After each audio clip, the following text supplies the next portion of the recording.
Alam niyo ba na sa bawat taon mahigit 21 milyong kabataang babae na edad 15 hanggang 19 years old ang nabubuntis sa buong mundo? Sa Pilipinas, isa ito sa mga pinakamalaking problema ng kabataan. Sa video na ito ay tatalakayin natin ang teenage pregnancy, mga sanhi nito at ang malubhang epekto nito sa kalusugan at kinabukasan ng mga batang ina. Ano ang teenage pregnancy? Ang teenage pregnancy ay ang pagbubuntis ng mga babaeng edad 15 hanggang 19 years old. Kadalasan nangyayari ito dahil sa kakulangan ng sex education, kaalaman sa ligtas na pakikipagtalik at access sa contraceptives.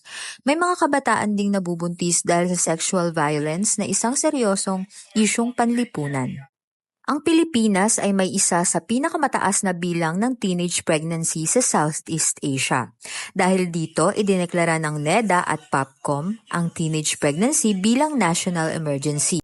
Noong 2018, may mahigit 183,000 na panganganak mula sa teenage mothers. Ayon sa World Bank, mahigit 500 kabataang Pilipina ang nabubuntis at nanganganak araw-araw. Narito ang mga sanhi ng teenage pregnancy. Mas mataas ang panganib ng teenage pregnancy sa mga mahihirap at marginalized communities. Kulang sa edukasyon, walang sapat na health services at biktima ng sexual abuse. Narito naman ang mga epekto sa kalusugan ng young women. Number 1, anemia. Mas mataas ang tsansa ng teenage mothers na magkaroon ng anemia.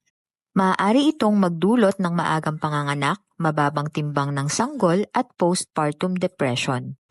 Number 2, sexually transmitted infections or STIs.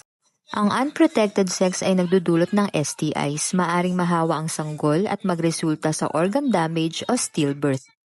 Number 3, postpartum hemorrhage. Ito ay matinding pagdurugo pagkatapos manganak. Mas delikado ito sa mga batang ina lalo na kung kulang ang serbisyong medikal. Number 4, mental health problems. Maraming teenage mothers ang nakakaranas ng depression, anxiety, takot at hiya dahil sa stigma. Ang ilan ay nahihirapang humingi ng tulong at may mas mataas na panganib ng suicidal thoughts. Ang teenage pregnancy ay may malubhang epekto hindi lang sa kabataang babae, kundi pati sa kanilang pamilya at kinabukasan. Mahalaga ang tamang edukasyon, bukas na komunikasyon at suporta ng pamilya at komunidad upang maiwasan ito. Lagi nating tatandaan, healthy mothers make healthy babies. Ano man ang edad, ang bawat buntis ay dapat may access sa tamang pangangalagang medikal. Kung may natutunan ka sa video na ito ay huwag kalimutang i-like at i-share at mag-subscribe para sa mas marami pang educational content. Salamat sa panonood at magkita-kita tayo sa mga susunod na videos.